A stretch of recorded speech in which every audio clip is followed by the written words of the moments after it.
As humans, we gain great benefit from being part of a group. During man's early years, being a member of a group provided us with safety and security, as well as providing companionship and the creation and dissemination of knowledge. In short, it was our coming together in groups, packs, tribes, or clans that allowed man to flourish. And even today, we are motivated by those around us, the groups we belong to serve as our guides to our actions.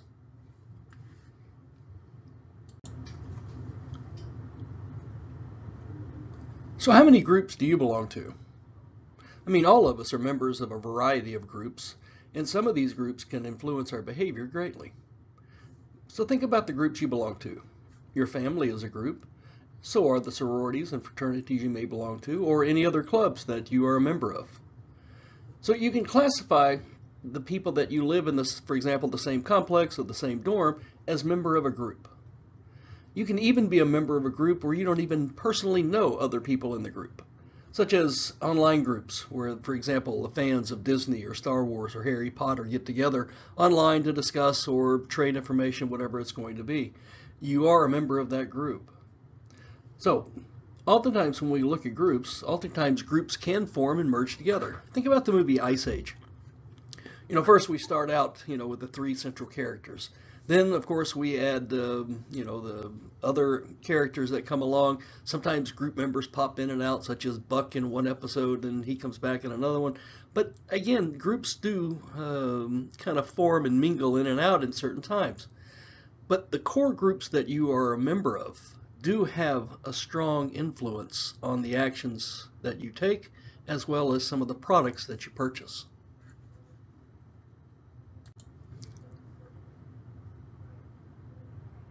By definition, a group is a set of individuals who interact with one another over some period of time and who share a common need or goal. The group itself typically serves as a means of achieving some type of goal, and those goals could be very broad or be very narrowly defined. But being a member of a group also helps people cope with very stressful events. They lead to having better physical health and makes people able to withstand greater physical challenges. So, one of the things that we look at with groups is trying to understand not only what they do for the individual, but also we're trying to understand how groups alter or change or influence our purchase decisions. And we're going to see some of those coming up.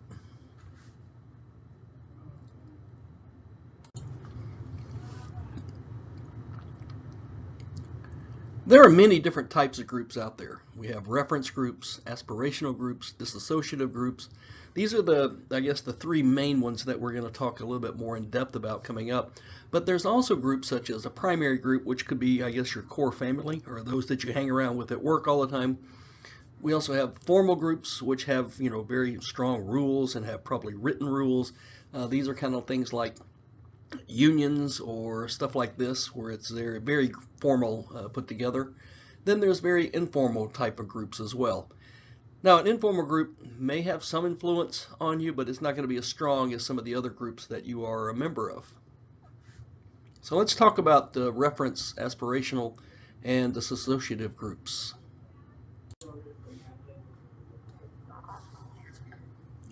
A reference group is basically a collection of people that are very close to you in kind of relative distance. For example, your family is a reference group, as is your core group of friends. This group does have a very strong influence over your attitudes and behaviors because you're around them so much and you generally want to please those that are around you because you want to continue to be around them. Think about when you first came to UNF. All of those freshmen that joined at the same time you did, they are also a reference group. Although it does kind of diverge after time. But if you think about it, freshmen when they come on campus, they do have very little idea about what they're supposed to do now that they're basically on their own. And they look around to others who generally don't have a clue either for some kind of guidance. And it is a matter of trying to learn all of the social norms, trying to learn all the different things, and gaining and sharing and altering and evolving your opinions and your behaviors.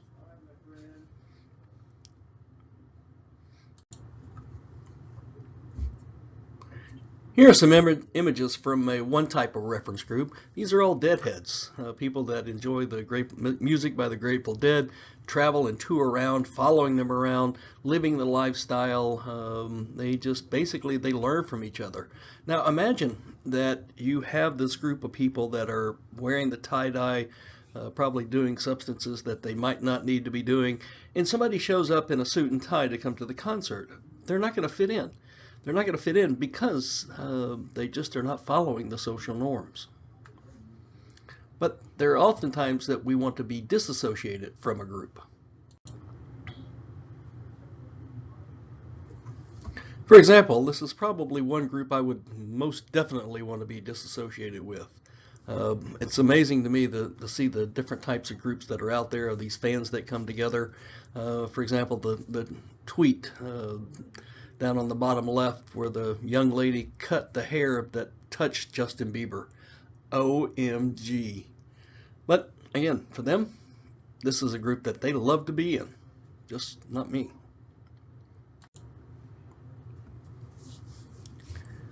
Oftentimes, companies will want to break in and use group membership as a way to be able to connect with customers. For example, if you've ever been riding down the road and you see two motorcycles passing each other, they will always have the little wave, the little greet that they have. That is just part of the culture of being a biker, I guess. Well, it's not always easy if you are outside the realm of what is the accepted norm.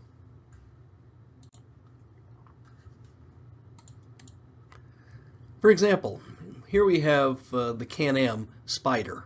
This was launched, I think, in about 2011, 2012, and it is a very different type of bike. I have a hard time calling it a bike, but it's a very different type of motorcycle.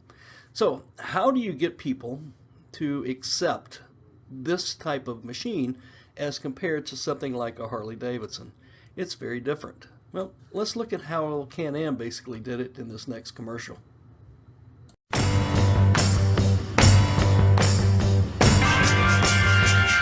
The answer to what did you do this weekend just got a whole lot more interesting.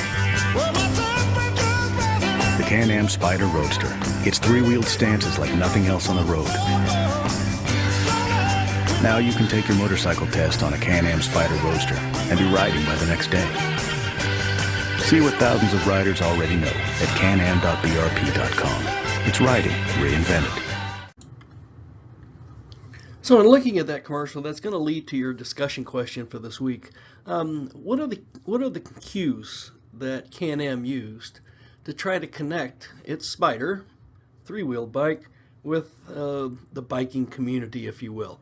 So post your response on Canvas, and let's talk about that. But one of the last thing, again, an aspirational group is basically a group that which a member wants to be a member of. For me, I guess the membership that I want to be a member of is probably Hair Club for Men. So again, that's something I want to join, I guess, at some point in my life.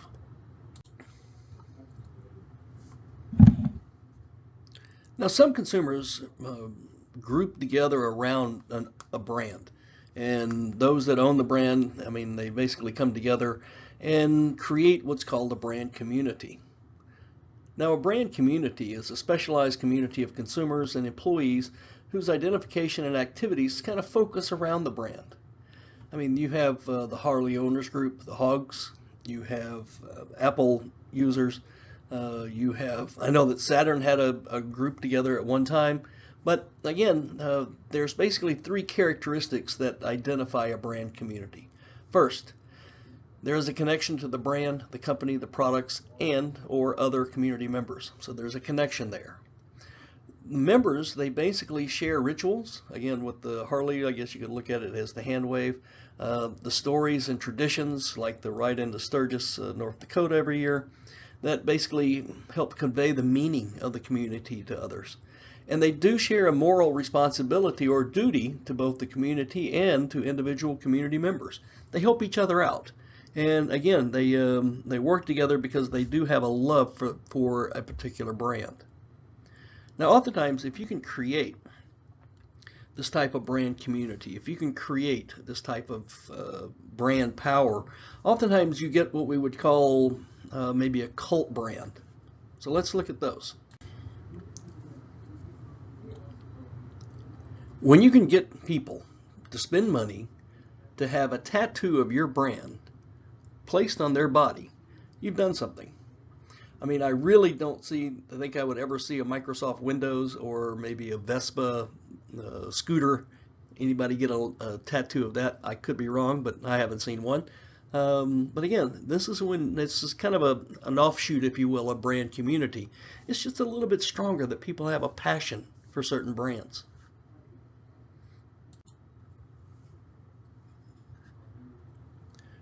Groups do have power over their members, if you will. And one of the reasons that they do is what we call social power. And social power is basically the capacity of the group to alter the actions of others. And there are many different sources of power, excuse me, that stem from groups.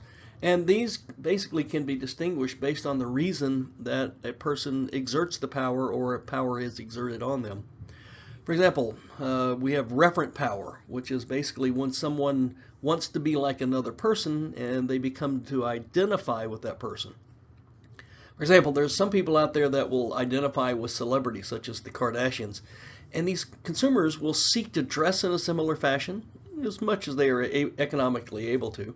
They will start to talk like them, act like them, and things like this. But in a group setting, an individual that wishes to become or kind of continue to remain a member of the group, they may feel it necessary to kind of copy the norms of the group in terms of what they wear, the brands they purchase, and things like this. Legitimate power is basically the power we grant to law enforcement, members of the medical profession, and even to professors to some degree. But it doesn't have that much strength anymore. Other ones, expert power. This is where the expertise that a person has provides them with a certain amount of power. Now keep in mind that this power is only given to an individual within a small area of interest. For example, if you look at, for example, your doctor, you're going to give them some level of power when it comes to your medical care. But you're probably not going to give them that same level of power or any type of power if it came to the repair of your automobile. They just don't have it. Now, they could be an expert in a car repair, but their power is coming from their profession, the doctor. Reward power, on the other hand, is the ability to give rewards when others have complied with your wishes. So if somebody does something, they get, I guess they get to move up the ladder in the organization, or they get some type of perk or premium, whatever it's going to be. On the other side, you have coercion power, and this is basically the exact opposite to reward power. And it's basically the ability to deliver a punishment, such as kicking somebody out of the group. And this can be very effective in the short term of getting people to do what you want to be done, but in the long term, it creates high resentment.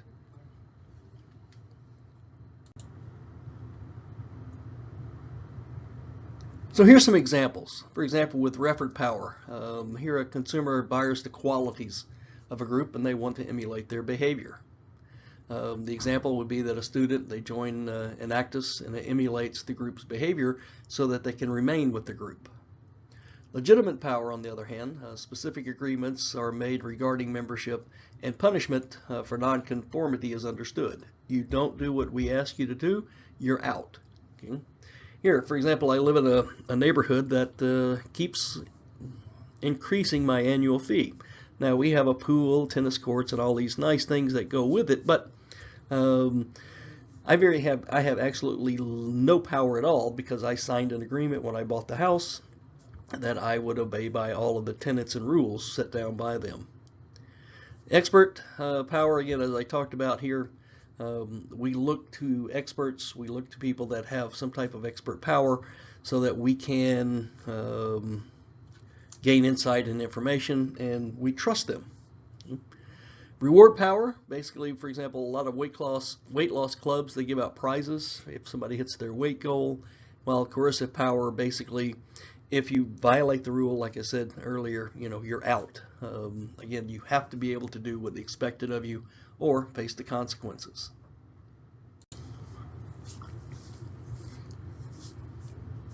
Now, inside groups, we have the desire and oftentimes the need to conform to what the basic behavior that is expected of us.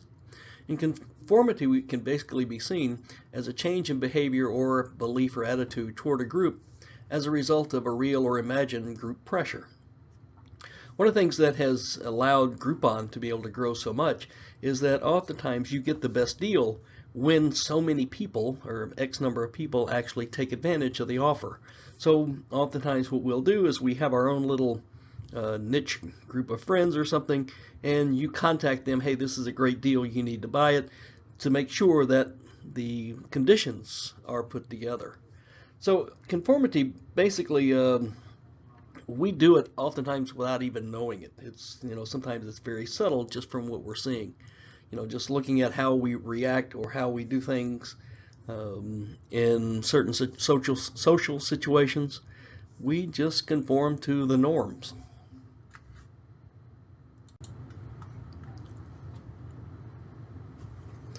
So, if conformity is basically a change in behavior or belief toward a group, we have to understand what would cause us to conform, what makes us want to conform. And part of it is how big the group is. Larger groups are going to have more power than smaller groups.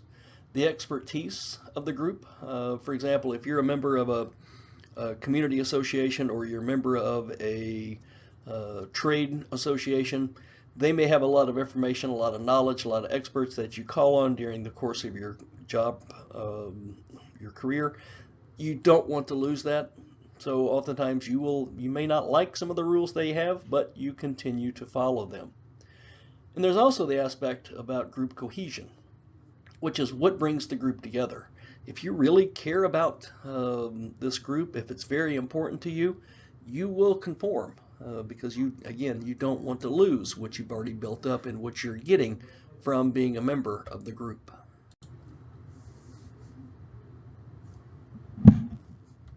Now, there's one other aspect of, conformity, and it's kind of you might want to look at it a little bit from the other side, but peer pressure, which is the extent to which group members feel pressure to behave in accordance with group expectations.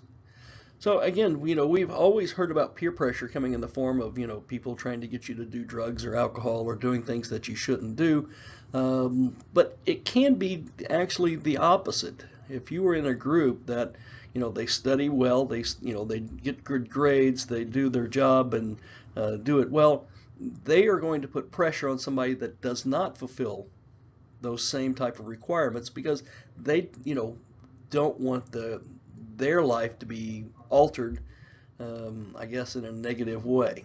So again, peer pressure can go both ways, but organizations try to look at it as to how does peer pressure affect the brands that people buy? If everybody in a little group is buying one certain brand of clothing, which generally isn't the case, but just for example, then those that are outside might look at it as, well, I have to conform with the group. Everybody else is doing it, so I need to do it too. Let's look at an example, of peer pressure from maybe a little bit different perspective.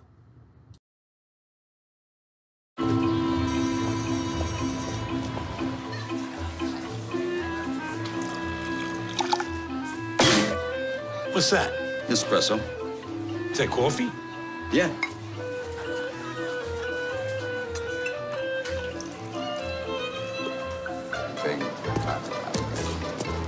I want in.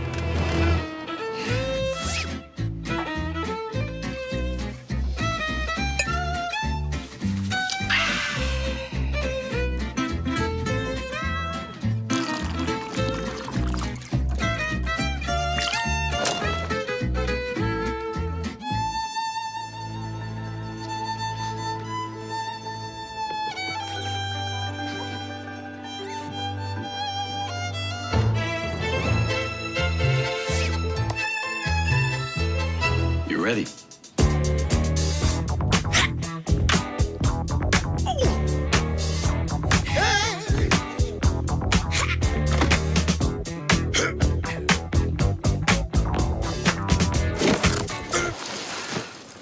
coffee? Get ready to experience a cup above. I want in.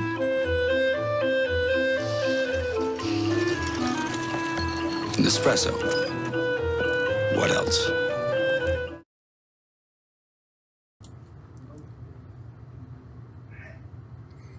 So Danny DeVito wanted to be a member of the in crowd and wanted to be a member of the group. So he kind of changed his lifestyle, changed his attitude, changed his belief, and became part of it. All right, the last thing for this section is basically looks at, what is the influence that reference groups can have, and a lot of it depends on what the product is. For example, if the product is a necessity, things that we have to have, and it is for public consumption, here, product selection, groups are going to have very little influence because, again, it's a necessity product. But the brand that we buy, the specific thing that we buy, reference groups are going to have a much stronger influence in that regard. If it's a private consumption, reference groups have no impact whatsoever. We really don't worry about what people think about the paper towels that we buy. Or the toilet paper that we buy. We really don't go out looking for others' influence on that. But if it's a luxury good, and again, it's for public consumption, those that are around us, our reference groups, will have an impact on not only that we're going to buy the product, but the brand that we're going to buy as well. From the other aspect, again, if it's a luxury good, but it's for private consumption, that one that we're going to own the brand or own the product category, we're going to start drinking wine or buying wine, is going to be influenced by the reference group, but the specific product that we're going to buy, the brand, they're going to have much less influence. All right, so that's the first lecture on group influences. The next one is going to look, I guess, a little bit different. It's not really about groups, but it's about some other factors as well that kind of fit into this aspect, about those outside that can influence us. We're going to look at market mavens, we're going to look at opinion leaders and things like this, so stick around for that.